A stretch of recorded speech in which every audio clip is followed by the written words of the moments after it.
So, Psalm 46. We don't actually know terribly much about it. The author is unknown. The date it was written is unknown. Some people think it's about Jerusalem as the city of God, but actually we don't know that for sure either. Later we'll see that it's possible that it was linked with the Assyrians and Sennacherib and their siege of Jerusalem, but it's kind of speculation. We don't really know for sure. So I just want to take a few minutes to look at the psalm verse by verse and see what we can learn from it. So Psalm 46 verse 1, God is our refuge and strength and ever-present help in trouble. It's a very clear statement that God is in charge. God is in control. There's no wondering about who might be running things. God is. God is our help, our refuge, our strength. It's not God plus. It's not God with my help. It's not God with the bank's help. It's not God with the government's help. It's not God with anybody else's help. It's not God plus. It's God is in control.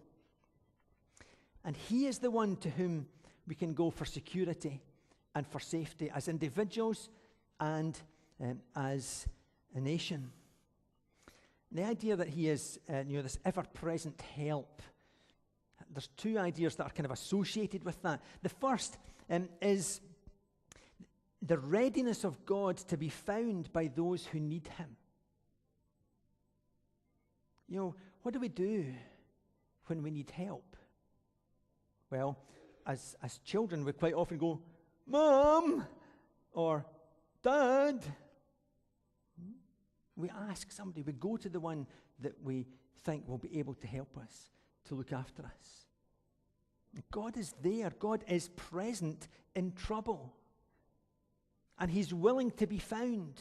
But actually, you've got to make the effort to look for Him and to find Him. He is there, though. And the second is that He is enough for whatever situation we face. And that's really important, because when you get into dark days, as at some point in life most of us do, then you need to know that there is somebody that you can rely on, that there is somebody you can turn to who is able to walk in those days with you, to help you, to guide you, to comfort you, to strengthen you, to be with you. And because God is our refuge and strength, He is able to help us. He is there when we need us. And whatever trouble we face, the psalmist is able to say, so we won't fear. Therefore we will not fear, though the earth give way and the mountains fall into the heart of the sea, though its waters roar and foam and the mountains quake with their surging. There's a story told of a king in Africa, and he had a friend that he grew up with. And this friend had a habit of looking at everything positively. And sometimes people like that can be a little irritating, particularly, when you're Scots and you like to have a good moan about things, But anyway, this fellow, he was really positive about everything, and he kept saying, this is good. This is good. Well, one day, the king and his pal were on a hunting trip, and the pal had loaded the rifle, but he did something wrong, and so when the king fired it, it blew the tip of his thumb off. And obviously he was quite upset by that, as you would imagine. And on looking at the king and looking at the newly departed thumb, the fellow said, do you know what? This is good. And the king looked at him and said, what do you mean? I suspect it's maybe louder than that, What do you mean it's good? How can it be? I've lost my thumb. How can it be good? So he sent him to the jail and left him there to rot. About a year later, the king had gone hunting again, and he went to a place where he knew really he shouldn't have been, and he was captured by cannibals. And they took him and they tied him to a stake, and they got the wood ready for the fire, and they laid it round his feet and the pole and all that kind of stuff, and they were getting ready to have lunch, when somebody noticed that he was missing the tip of his thumb. And they were very superstitious, and they wouldn't eat anybody who wasn't whole. So they let him go. And he went back, and he's on the way back, he was thinking, God, you know, if my friend hadn't done that, if that happened, I'd have been eaten by now. Oh, wow, great. So he went and got him, and he went to the jail and said, you've got to come out now. And he explained the story. And what had happened, and his friend said, well, do you know, I'm really sorry that I did that to you. I should never have put you in jail. And the friend said, no, this is good. The king said, how can my putting you in jail be good? And he said, well, if I hadn't been in jail, I'd have been with you.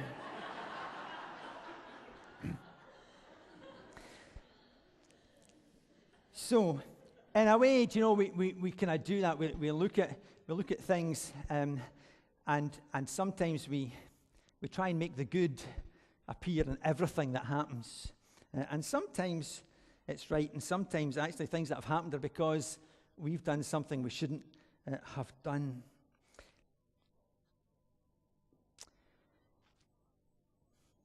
But how, if you're here today and your job is not secure, or you're facing a difficult decision or a challenging relationship, how do you feel when somebody comes and says, do you know what, you need to see the positives? It's hard. It's hard when it's difficult. It's hard when things are not going well to see the positives. And yet here is the author of this psalm able to say, even if the whole world is in turmoil, even if everything about my life is turned upside down, I have somebody in whom I have put my trust. He is my strength and he is my refuge.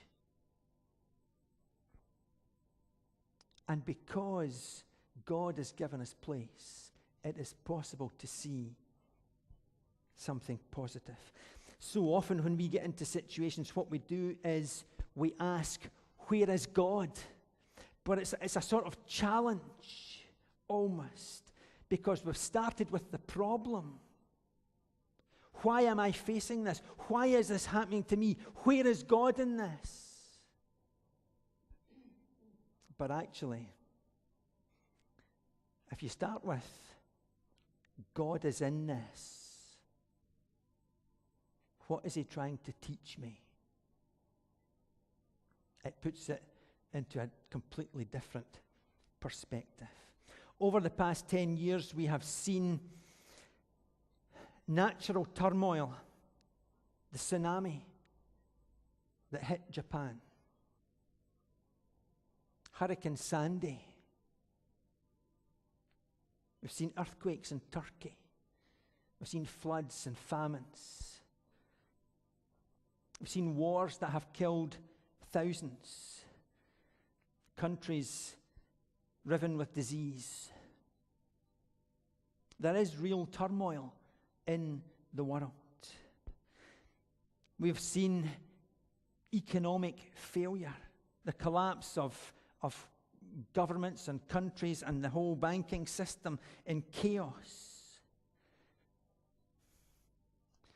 I was reading a story, whether it's true or not, I don't know, but about a couple who were so concerned about, what would happen in the world. They wanted to find somewhere to live that they would be as safe as possible, and so they traveled and they studied and they learned and they moved on, and they traveled and they studied and they learned, and eventually in 1981 they settled on the Falkland Islands.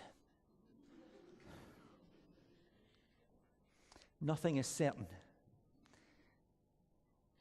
except God. Verse 4, there's a change, a comparison between the turmoil of nature and the waves and into this river of God that brings joy. There is a river whose streams make glad the city of God, the holy place where the Most High dwells. City of God usually refers to Jerusalem. But Jerusalem doesn't have a stream. What it has is springs at Gihon. And Hezekiah built a tunnel so that the water would be taken into Jerusalem. So they always had fresh water. Even today, that's still there. You can walk through it, and there's fresh water in the city. But it's not what you would call a stream. But rivers are significant in the Bible. Genesis chapter 2 shows the great rivers that place the Garden of Eden. And they spread water and life throughout the earth. There's a river in the beginning and there's a river at the end. Revelation chapter 22. It tells us that there is a river of life that flows through from God, from the throne. And there are trees beside it that give life, and the leaves of the trees are for the healing of the nations. Rivers are really important. In Revelation, it's about spiritual restoration and renewal. In this psalm, I think we're being encouraged to think of a river of blessing that comes from God. It flows from God to his people. They are where they are because God has put them there. God worked through his people into Egypt during their slavery. Even although they didn't appreciate it, God heard their prayer. He heard their cry for help, and he sent somebody to rescue them. And Moses went and he rescued them, and he took them, and he led them through, and they came to the promised land. And during that journey, God said, you know what? I'm going to bless you because I'm going to live with you. And they built a tabernacle, and God lived with them in the tabernacle. And when they got to Jerusalem, God blessed them because they built a temple, and God said, I'm going to live with you in this temple. God was with them. He blessed them. He took them to a land that was flowing with milk and honey. There were real benefits from being the people of God. They knew his favor in that place. There is another aspect to this because verse 5 then goes on, God is within her and she will not fall. God will help her at the break of day. In verse 2, the mountains might fall and everything might change, but here is a city that will never fall because God is there. It's nothing to do with its fortifications or the strategies of its leaders. It's all to do with the fact that God is in the city.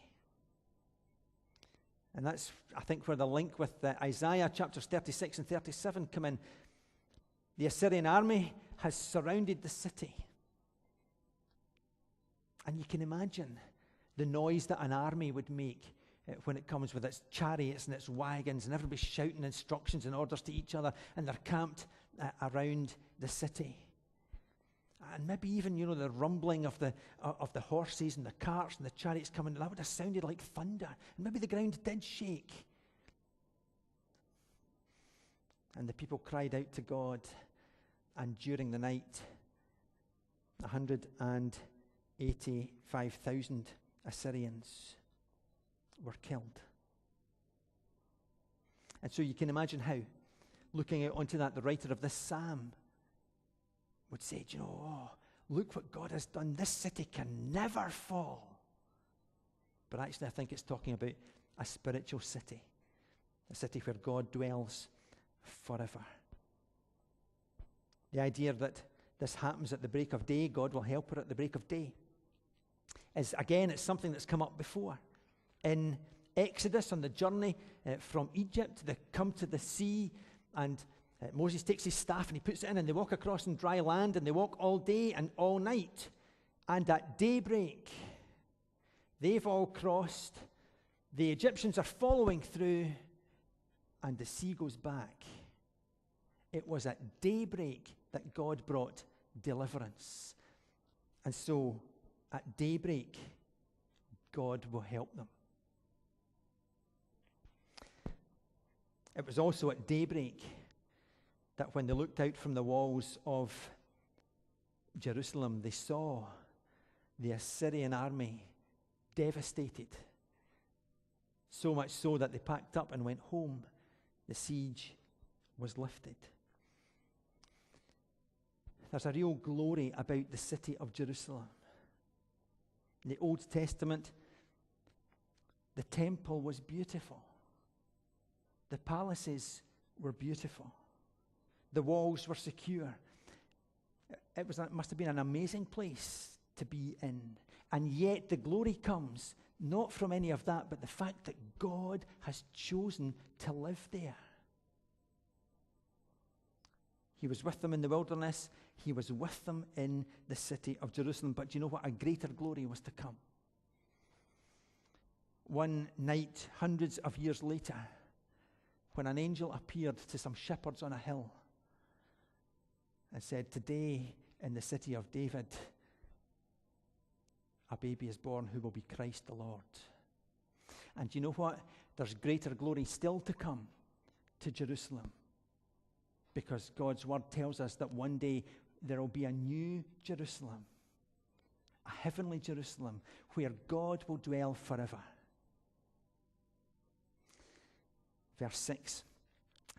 Nations are in uproar, kingdoms fall, he lifts his voice and the earth melts. It's not just creation that's in turmoil, but nations are in turmoil. So we're encouraged to think back to the beginning of time in this verse. He lifts his voice. In the beginning, God said, and it happened. See, the nations might be in turmoil, but it's not too big for God to deal with. It's not too hard for him. God raises up one king and one kingdom, one government, and he builds them up and he uses them for his purposes, and then he can knock them down just as quickly, just by speaking. God is in control of the kingdoms and nations of the world, and he controls their destiny. Verse 7, the Lord Almighty is with us. The God of Jacob is our fortress. The Lord Almighty, well, we understand that. That's about power. God is all-powerful. That's the kind of person you would want on your side. But why choose Jacob, the God of Jacob? Well, I think that's about grace. Jacob lived for 147 years. As far as we know, he never faced flooding or an earthquake. But his story is one of almost constant turmoil. His was a life seething with crises and drama, deceptions and feuds, rebellion, heartache, and clashing personalities. He was a liar. He was a fraudster. He really actually wasn't a particularly pleasant individual. So why on earth would you choose him? Why not say the God of Abraham, the God of Isaac? Why does the writer say the God of Jacob? Well, there's a couple of possibilities. The tribes to whom he was writing came directly from Jacob, so that's one link. But the other possibility is, here was a man who, despite all his flaws, who, despite all his faults, learned something of the grace and the forgiveness and the kindness and mercy of God. Here was somebody who went to sleep one night and had a vision of angels going back and forth to heaven, realized he was somewhere holy. He was in the presence of a God that he'd never really understood. Here was somebody who wrestled with God, not willing to let God go until he was blessed by God. And eventually God touched his hip and ended up with a permanent reminder of that night that he wrestled with God, because he limped from then on. Here was somebody who actually met God, and it changed him forever. That's the kind of person that you might want to look back to. The God of Jacob, our fortress. Come then and see what the Lord has done. The desolations he has brought on the earth. He makes wars to cease to the ends of the earth. He breaks the bow and shatters the spear. He burns the shields with fire. Again, you can imagine how, looking out onto the Assyrian army and the devastation that God had caused, you could perhaps write these things. God has intervened in a miraculous way to save them and to help them.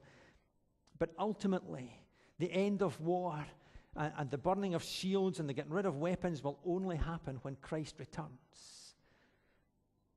But you know what? Spiritually, we are in a battle. And sometimes we forget that God is almighty. And we don't ask for the kind of things that maybe we should. We think that some things are too hard for us, and therefore they're too hard for God. When we were away, some of you will, who came to the study we did on prayer, came from the Brooklyn Tabernacle. And the pastor there is Jim Simbala, and we used a DVD series to think about prayer. Well, we went to their Tuesday night prayer meeting, and there were 3,000, near enough, people there to pray Tuesday night. It's quite a challenge, actually. It's a slightly different scale, do you know? Let's be honest. But it's an old, it was a theatre that had been abandoned, and they bought it, and they've done it up, and that's where they worship. They have 220 seats for their choir. Different scale. We sang a little at the start of the service, and then Jim asked this lady to speak, and he said she's got 3 or 4 minutes. She's going to start a prayer meeting, a monthly prayer meeting for Christians in this area, and she's going to tell you what it's about. And this lady spoke about human trafficking. She had been in Thailand for 18 months. She had been working with prostitutes who had been basically either sold or just taken into captivity.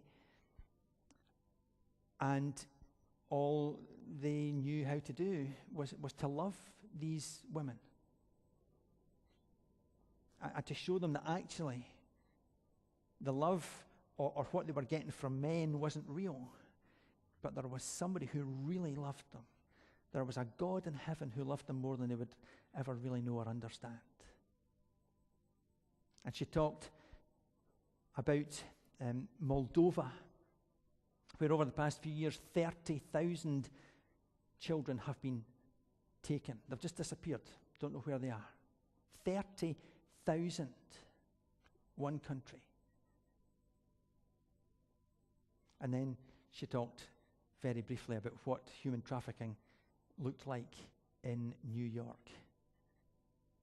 And it's the nannies and the maids and the prostitutes. People who are told they can get a better life, and they go there looking for a better life and end up effectively in slavery. And so they want to do something about it, and they recognize that there are people in the world who do that. They work with them, they try and help them as best they can. But actually, human trafficking is the second largest illegal enterprise in the world, second only to drugs. They are very well organized. It's very well put together as a process for getting people from one country to another. And so they're having a prayer meeting. And you think to yourself, so what? Why would you do that? What good is a prayer meeting going to do? Because it's more than I can get my head round. Well, then he said, we're going to stand up and we're going to pray. Well, it wasn't like any prayer meeting I've ever been in Scotland. Because you stand up and women pray with women and men pray with men and you hold hands. Now, for some of us, that's just that wee step too far, do you know? But there was a man sitting in front of me, and I was praying with him. And if he had opened his eyes at any point, he must have thought I was weird. Because I was leaning further and further and further over to try and hear what he was saying, for the noise in the place of 3,000 people praying together. The women had to pray for the 30,000 children from Moldova. Not that we know where they are, not that we know if they're still alive, but that somehow God and his grace would break into their lives and bring relief and release and restoration to them. And the men were to pray that God would do something about the whole industry of human trafficking, because it's a spiritual battle. And it's evil. And God, we asked to break in and to destroy that enterprise. There were people with tears streaming down their face as they called out to God to intervene. I don't think I've ever been anywhere like that. Here were people who really understood that praying about these things is not wasting your time. That actually, God is our refuge and our strength. That he can bring desolation to the earth. He can bring desolation to the human traffickers and the drug dealers. He can change lives. He can step in and do things that you and I and other people could never do, because he is God. It was almost as if, if God had been sleeping, he wasn't going to sleep for long. I thought we were going to take turns. Not a bit of it. This guy started praying and he wouldn't stop. And so I just thought, well, okay, if that's what we're at. So we all started and off we went. And we were all praying at the same time. And you know what? God can hear all of us praying at the same time. We don't need to do it one at a time. We sit in our wee prayer, we sit in our wee huddles, and we adopt the pose, we lean forward, looking at the ground. And then we start, but we don't like to speak too loudly because it's just for our wee group. That group over there, well, they're on their own. No. They were just going for it. And there was something really amazing about being in that sort of atmosphere.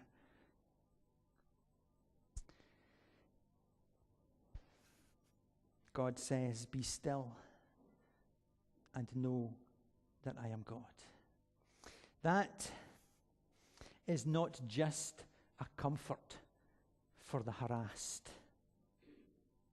Actually, it's a rebuke to a restless world. Think back to the Gospels, and there's the story of Jesus sleeping in the boat. And the waves are in turmoil, and the wind's blowing, and everything's going, and the disciples are getting all agitated and upset because the water's coming over the boat, and they think they're going to drown, and everything's against them. And Jesus is lying, sleeping in the boat. How can he do that? Because his confidence is in his Father, his refuge and strength. He's not concerned about the weather, because he knows God is with him. And so when they wake him, what does he say? He says this: be still. Well, do you know, if the wind and the waves obey him, how much more should you and I? When he tells us, be still and know that I am God. Are you taking time to be still? Are you taking time to let God speak to you? Are you taking time just to know that he's God? The Lord Almighty is with us. The God of Jacob is our fortress. Very quickly, Horatio Spafford was born in North Troy in New York, October the 20th, 1828. He was a lawyer, and he had a very well-established business. He was a believer. He was friends with some of the leading evangelical preachers of his day, particularly friendly with D.L. Moody. He was described as a man of unusual intelligence and refinement, deeply spiritual, and a devoted student of the Scriptures. He was somebody who had a close relationship with God. And then things started to happen. 43 years old, on October the 9th, 1871, the Great Fire of Chicago started. According to legend, Mrs. O'Leary's cow kicked over a lamp, and the straw started to burn, and 16 hours later, 3.5 square miles of Chicago were destroyed. His business, his home was destroyed. But they had a history of acting on their faith, and so after that fire, they spent countless hours helping other people. Then in November 1873, he planned a trip to Europe to hear his friend D.L. Moody preaching at his revival meetings. Horatio, his wife Anna, their 4 young daughters, 11-year-old Annie, 9-year-old Maggie, 7-year-old Bessie, and 2-year-old Tanetta, began to anticipate this journey that they were going to take. But when the time for the trip came, his business was having difficulty, and so he stayed, and he sent them on ahead because they were really excited about going. They got on board the French steamer Ville de Havre and began their transatlantic journey, but just off the coast of Newfoundland. Their ship collided with an English ship, the Loch Earn, and within 12 minutes, their ship was at the bottom of the ocean. In the moments before it sank, Anna Spafford gathered her 4 girls together and prayed with them. She was holding the youngest,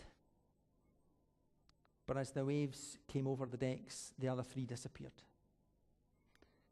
She held on to Tanetta as long as she could, but eventually she had to let go. She found a bit of wreckage and she clung to the wreckage and was rescued. One of 47 people who survived. 226 others died. It was 10 days before they got back, but they got to Cardiff. And from there she sent a telegram to her husband, and all it said was, "Saved alone." He got the next ship that he could, headed for Cardiff. And on the way over, the captain called him and 1 or 2 others to the bridge and explained that they were passing the point, as much as they could be sure where the accident had happened and where their families had drowned.